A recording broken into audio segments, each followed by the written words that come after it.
Hi, everybody. This is Tony Khan, the producer and director of Morning Stories from WGBH in Boston. Hello? That's Ken Foster. In his first book, The Dogs Who Found Me, he wrote about the people and the dogs who helped each other through the catastrophe called Katrina in New Orleans. Well, I called him up the other day to congratulate him on his latest book, Dogs I Have Met. You really believe that dogs have minds? Perhaps an expert would disagree with me, but I think it's true. And I think maybe because I started out writing fiction and publishing short stories, maybe that's why my dogs seem more like characters to people. I'm not writing simply about dogs, but I'm writing about dogs in sort of this more complicated human landscape that we all live in. One of the amazing things about dogs is that they rarely act without reason. And the problem sometimes is that we aren't observant enough to figure out what it is they're responding to. It was your dogs who were aware that you were sicker than you thought. It's true. My Rottweiler, the one who's incredibly well behaved, had been climbing on top of me and sitting on my chest to wake me up in the morning. And I realized then that what she was doing was trying to essentially revive me because my heart rate was going so low when I slept. When I came home with a pacemaker, she jumped on the couch next to me and placed her ear to my chest and wouldn't move it. One of the amazing things I think about making the decision to have an animal is that you know you're going to see it from infancy to senior citizenship, and then you're going to have to move on without it. And then you start sort of reconsidering everything around you yet again. It's one of the things that makes having any kind of companion animal a unique kind of relationship. Do you think that makes somebody dig a little deeper? That's what I think happened to me. I had been one of those people who looked strangely at dog people. What are these people thinking? It's one of the things I write about in the new book, that there's some level of connection that can't be articulated. So there's a lot of maybe trust that is involved, a lot of compassion that isn't reciprocated in a human sort of way. I started feeling compassion and paying attention to things that I'd ignored for a long time, not just dogs, but my community as well. Most of the people I know who do volunteer work at animal shelters do volunteer work at all kinds of other organizations because they recognize that all of these things are really connected. What I love about your stories about dogs is that the relationships are complicated and they're not always smooth sailing. So a woman had a pit bull that raised a piglet.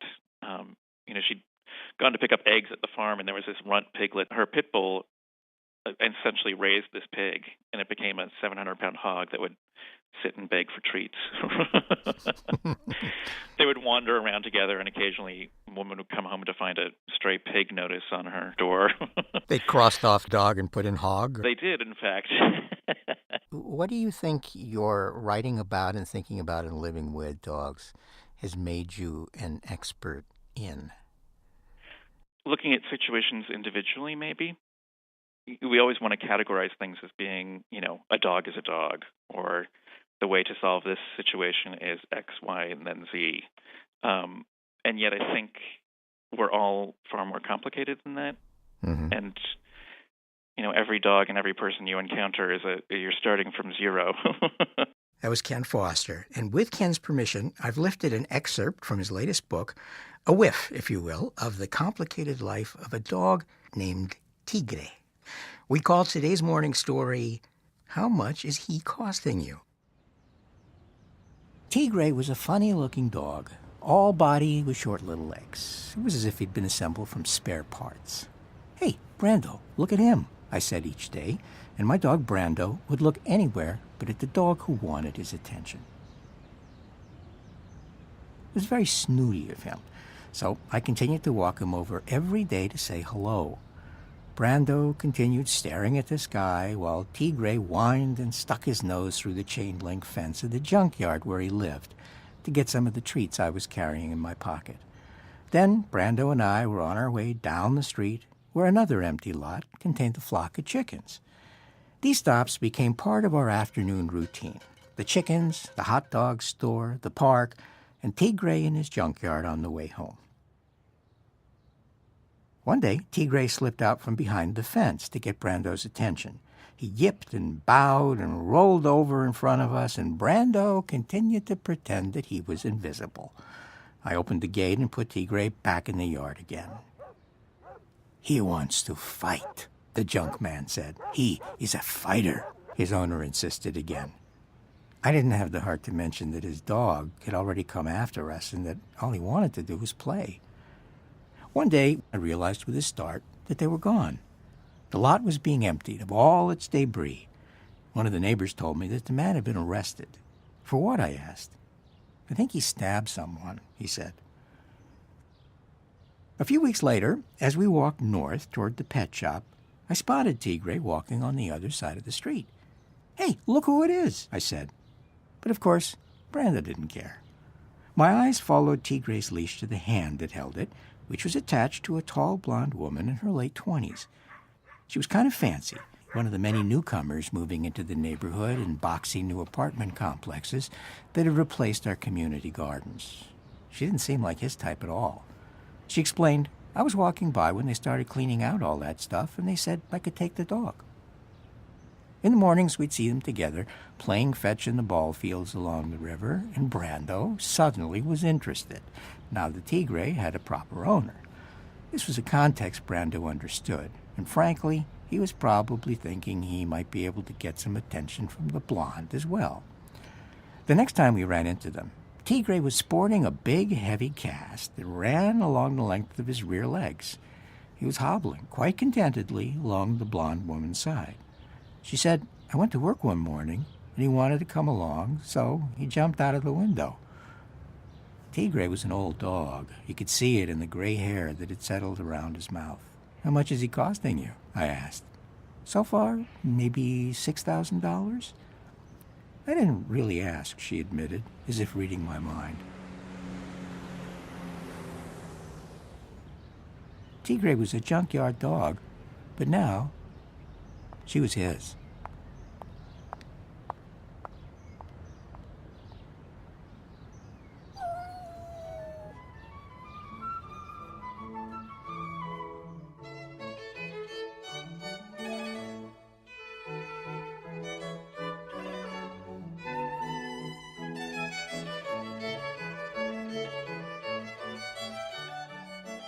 Today's morning story, how much is he costing you?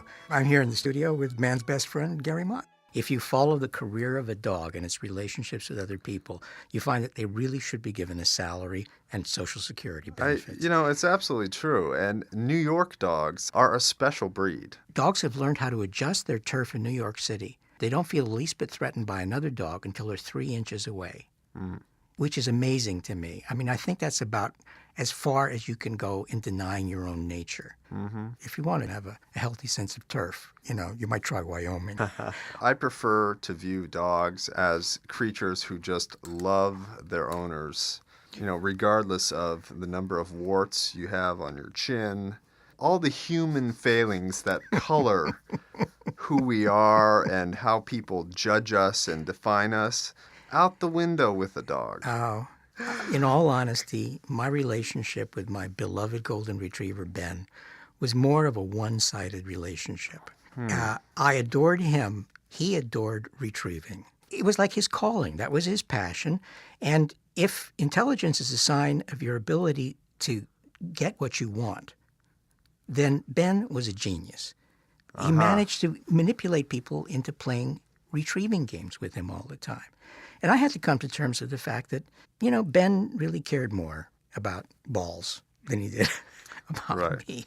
Right. And my friends have tried to comfort me. They formed a support group, and they said, Tony, that's not true. You're overlooking it. But in my heart, I think part of growing up for me has been realizing that no, it wasn't one-sided. That Ben never liked you. Oh, he liked me well enough. Here's a Morning Stories archive quiz for you, Tony. Okay. What was the name of the story that Monica Collins did about this very thing? Was that Love 101? You got it. That was the story of her dating life and That's how right. her boyfriend fell in love with her dog. Right. But they went on a date, her boyfriend and her dog. Yes, that's right. And the dog totally dissed him. And shortly thereafter, Right. her boyfriend broke up with Monica. That's right. He was sort of providing her with a little insight that she might otherwise not have had. You can go and you can retrieve that story, which is one of the nice things about the web on our website. Check out Monica's story. Love 101. I don't think we've begun to scratch the surface of people's relationships to dogs, and the stories that people have to tell about dogs, which, as Ken says, are stories that we also have to tell about ourselves. So any of you out there who are interested in sharing some of those stories, we guarantee a place of honor for them here on the podcast. Morning Stories at WGBH.org. Our website, WGBH.org/morningstories. Just lots With of stuff. links to And- our Flickr site, Sure, our Flickr site. to our new project, which is the Transcript Project, which we've been getting just some of the most wonderful help from our listeners from. Absolutely. Turning our podcasts into transcripts for people who cannot hear them or who are, many of our listeners are, using this podcast to help learn English as a second language. One of them for our show about Oliver Sacks called Ah, My Brother, Thanksgiving and Getting. the Julie Nardone Yep. story. And you can find both of those by clicking on the picture of either Oliver Sacks or Julie Nardone at our Flickr site. Flickr.com/WGBH Morning Stories. Take care, and we'll see you next time. Bye-bye.